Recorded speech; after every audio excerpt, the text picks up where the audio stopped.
आज आदरणीय धर्मगुरू डॉक्टर रामराव महाराज यांच्या पुतळ्याचं अनावरण ज्यांच्या पवित्र हस्ते झाले असे व्यासपीठावर आसनस्थ आदरणीय प्रेमसिंगजी महाराज, माझ्यासोबत आलेले आमचे सहकारी दिलीप भाऊ सोनटक्के, उपस्थित असणारे आमचे जगदीशजी भाऊ पाटील, महिला मोर्चाच्या अध्यक्षा संध्याताई राठोड, जिल्ह्याच्या उपाध्यक्षा आमच्या विजयाताई घिसेवाड, आमचे बंधू किशोर पाटील लघुतकर, उपस्थित माऊली, वेणू, श्रीकांत, उपस्थित नागनाथजी घिसेवाड, माझ्या समवेत आलेले माझे सगळे सहकारी आणि पंचक्रोशीमधून आलेल्या माझ्या बंधू आणि भगिनींनो, सर्वप्रथम मी आपल्या सगळ्यांना खूप शुभेच्छा देते की दिवशी तांडा एवढा लहान तांडा असून सुद्धा आपण सगळ्यांनी लोकवर्गणीमधनं आदरणीय धर्मगुरू डॉक्टर रामरावजी महाराज यांचा इतका अतिभव्य पुतळ्याचा या ठिकाणी स्थापना केली आणि निश्चित गुरुची उपमा म्हणजे देवाबरोबर आपण गुरुला मानतो आणि निश्चितच रामराव महाराजांचा हा पुतळा आपल्या सगळ्यांना जीवन जगत असताना एक दिशा देणारा ठरणार आहे. कारण एवढ्या महान त्यागी व्यक्तीचा पुतळा आपण आपल्या तांड्यावरती या ठिकाणी स्थापित केलेला आहे.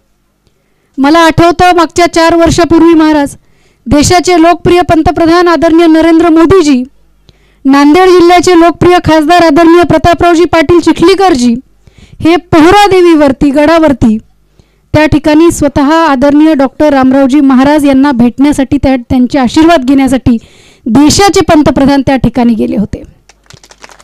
त्यामुळे रामरावजी महाराजांची जी शक्ती आहे, रामरावजी महाराजांचे जो आशीर्वाद आहे, तो आशीर्वाद आपल्या देशाच्या पंतप्रधानांना मिळालेला आहे आणि त्यांचाच वारसा चालवण्यासाठी प्रेमसिंगजी महाराज यांची तपश्चर्या, त्यांचा त्याग हे निश्चितच आपल्या समाजाला आशीर्वाद देणार आहे. त्यामुळे आपण बघितलं असेल मागच्या काळामध्ये असणारी तांड्याची अवस्था आणि त्या मानाने ह्या 10 वर्षात असणारी आपल्या तांड्याची अवस्था यामध्ये जमीन आसमानचा सुधार झालेला आपल्याला दिसतो. आज तांडा वस्ती योजनेअंतर्गत तांड्यापर्यंत रस्ता देण्याचं काम मोदीजींच्या माध्यमातून झालंय. जलजीवन मिशन अंतर्गत आपल्या घराघरामध्ये नळ आणण्याचं काम झालेलं आहे.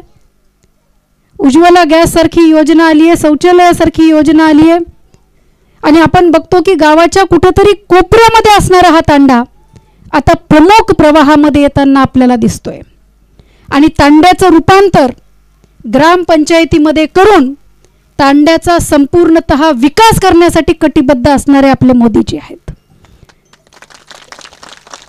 त्यामुळे हा राजकीय व्यासपीठ जरी नसला तरी आपल्या भगिनींसाठी, आपल्या मातृशक्तीसाठी जो व्यक्ती सन्मान देतो, सन्मान करतो, त्या व्यक्तीच्या मागे आपण कायमच असतो आणि कायमच राहावं ही विनंती या निमित्ताने करणार आहे.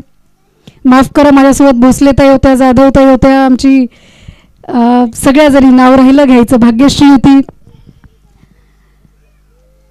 तर ही सगळी प्रेरणा देणारी व्यक्ती आणि यामुळं आपलं जीवनमान निश्चित सुधारणार आहे. आपलं तरी कसं भागून गेलं, पण आपली येणारी पिढी यांना चांगलं शिक्षण मिळालं पाहिजे, चांगल्या नोकऱ्या मिळाल्या पाहिजे, समाजामध्ये सन्मान मिळाला पाहिजे आणि त्यासाठीच आपले धर्मगुरू डॉक्टर रामराव महाराज हे कायमच येणाऱ्या पिढीला हे दिशा देणारं हे स्मारक ठरेल, यात काही मला शंका वाटत नाही. आम्हाला या कार्यक्रमाला आमंत्रित केलं त्याबद्दल गाववासियांचे खूप मनापासून आभार मानते. 8-10 दिवसापूर्वी गाववाले सगळे आले होते की निवडणूक आहे ताई, साहेबांना शक्य होईल की नाही माहिती नाही, चिखलीकर साहेबांना, पण आपण तरी या कार्यक्रमाला यावं आणि आपल्या गावाच्या सुखदुःखात कायमच आम्ही सहभागी झालेलो आहोत आणि त्यामुळे एवढा आनंदाचा क्षण, एवढा ऊर्जा देणारा क्षण, एवढा गुरूंचा आशीर्वाद मला या निमित्ताने घेता आला, त्याबद्दल मी गावकऱ्यांचे शतशः आभार व्यक्त करते. माझा या ठिकाणी मान सन्मान केला, माझ्या सहकाऱ्यांचा मान सन्मान केला, त्याबद्दल गावकऱ्यांचे मनपूर्वक आभार व्यक्त करते. माझ्या मातृशक्तीचे खूप आभार व्यक्त करून थांबते. जय सेवालाल.